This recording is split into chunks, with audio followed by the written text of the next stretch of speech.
Hello to my beautiful Ignition Time community. I hope you guys are having a wonderful day.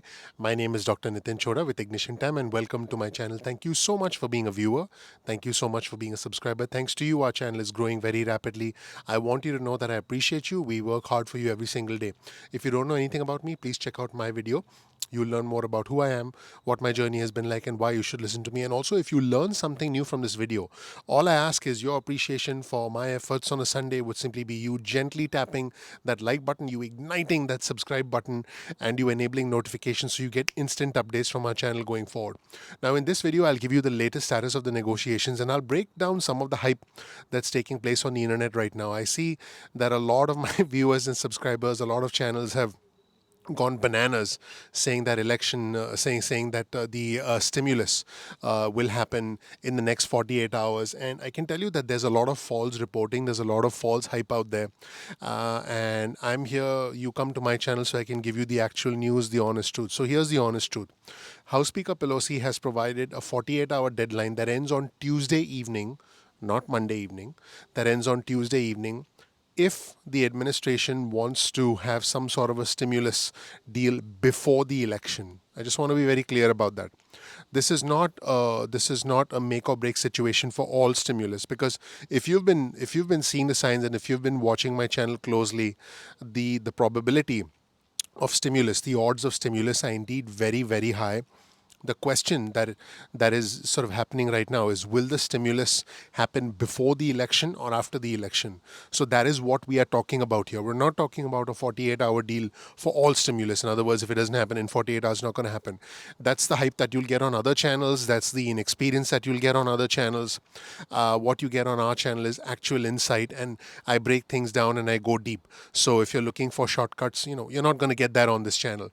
If you're looking for false hope and hype, you're not going to get that on this channel. So I'm going to read out something that Drew Hamill, the spokesperson for House Speaker Pelosi, said, and I'll sort of first talk about what happened last night, because this is important, and then what House Speaker Pelosi said today, because the two sort of tie in together. So this is what Drew Hamill said, the spokesman for House Speaker Pelosi. And he said this late last night. He said the Speaker and the Secretary Mnuchin spoke at 7:40 p.m. by phone tonight, which is last night, for just over an hour.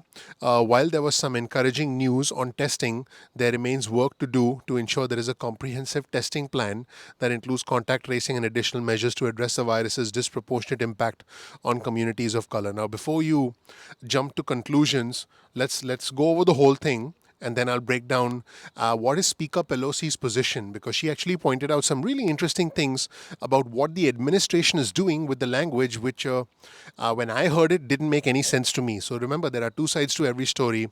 For my viewers and subscribers who just want to bash Speaker Pelosi or bash President Trump, just listen to the whole story, and then you can make an informed opinion and make an objective decision accordingly. So what Drew Hamill continued to say is, there remains an array of additional discrepancies as we go provision by provision that must be addressed in a comprehensive manner in as we go provision by provision in a that must be addressed in a comprehensive manner in the next 48 hours.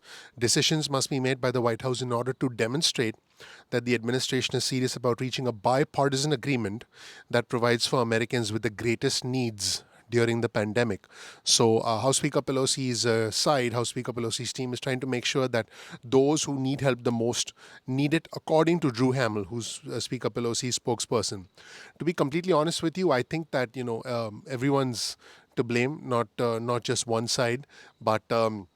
When you hear Speaker Pelosi's position, I think you'll get a clear idea of what's going on. In other news, this 48-hour clock that House Speaker Pelosi mentioned to George Stephanopoulos on ABC News this morning, she was talking about a deal on stimulus, that she wanted to do a deal on stimulus in the next 48 hours if it had to happen before the election. This means the Trump administration would need to get all the language to Speaker Pelosi by Tuesday, or else the administration will have to start talking about stimulus relief during the lame duck session. Now, by the way, if you don't know what the lame duck session means and what's likely to happen to the stimulus after the election, I've covered that in detail in another video, the 4 scenarios video. So I definitely recommend you check out that video. There's a reason the session after the election is called the lame duck session, and I think you should definitely watch that video because there are four scenarios. Scenario one, President Trump wins, Republicans retain control of the Senate.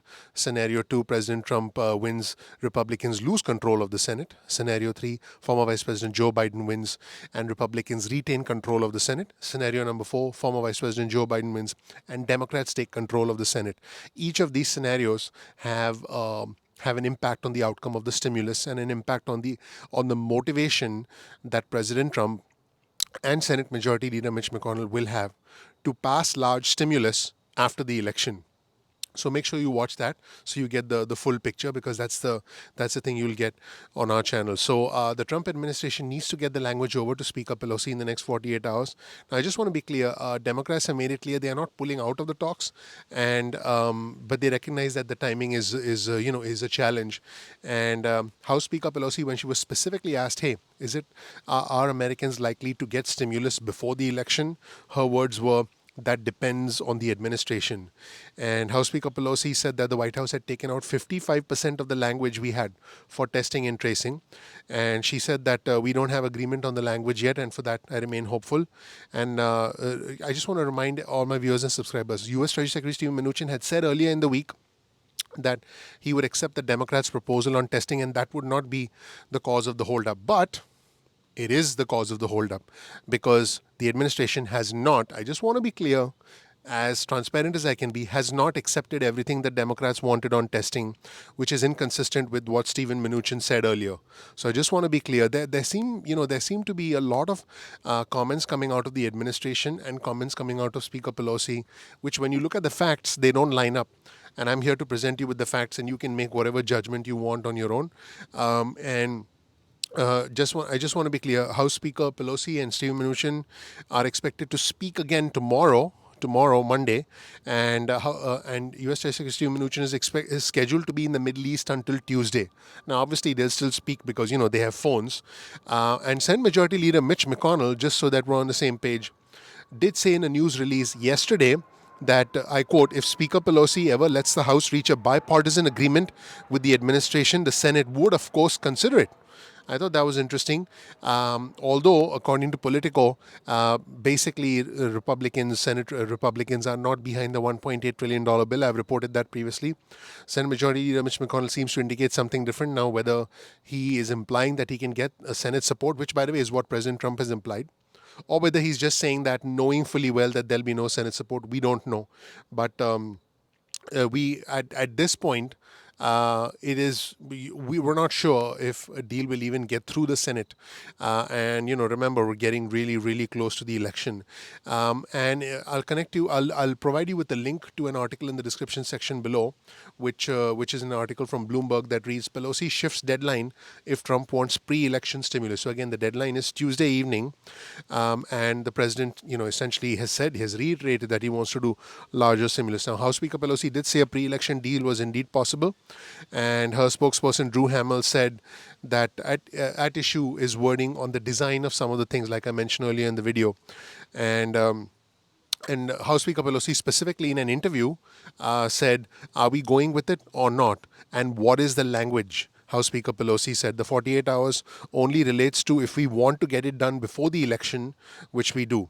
Now, President Trump did weigh in on this whole subject after essentially, a contradiction from Senate Majority Leader Mitch McConnell, who said that, his constituents would not be able to support the $1.8 trillion bill.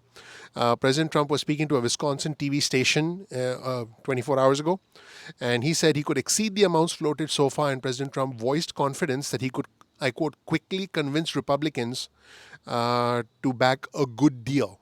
Quickly convince Republicans to back a good deal. This is what the president said. And the president said, "If you said $1.8 trillion, if you said $2 trillion, if you said $2 trillion too, many numbers, I'm willing to go higher than that." That's an interesting statement. If you said $1.8 trillion, if you said $2 trillion, if you said $2 trillion too, many numbers, I'm willing to go higher than that. So, I mean, wow, okay. And I mean, I guess,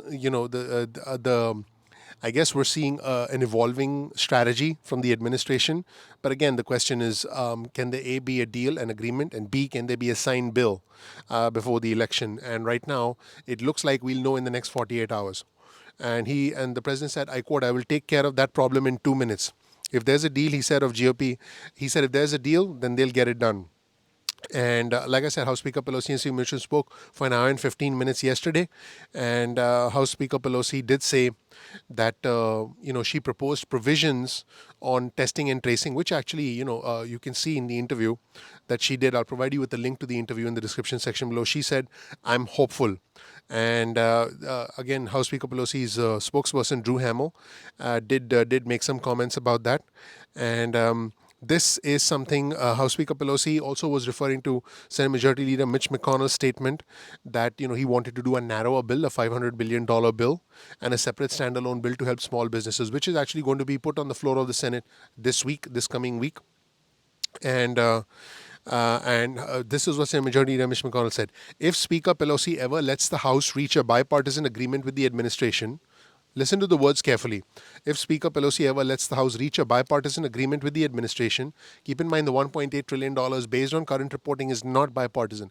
I know we want to believe that the Republican senators will support it. We only need 13 votes, but based on all the detailed reporting, Senate Republicans are not likely to back this, okay? But the words are very important here. Senate Majority Leader, if Speaker Pelosi ever lets the House reach a bipartisan agreement with the administration, the Senate would of course consider it, but Americans need help now. In the meantime, the blame game continues, and Senate Majority Leader Mitch McConnell said Republicans have tried numerous times to secure bipartisan agreement where possible and get aid out the door while these endless talks continue. Next week, Senate Republicans will move to break the logjam. So that's it, everybody. Let me know what you think of this detailed analysis in the comment section below. Let me know what you think. I also think it's important for us to hear House Speaker Pelosi's exact words. So I'll cover that in another video. But let me know what you think in the description section, in the comment section below.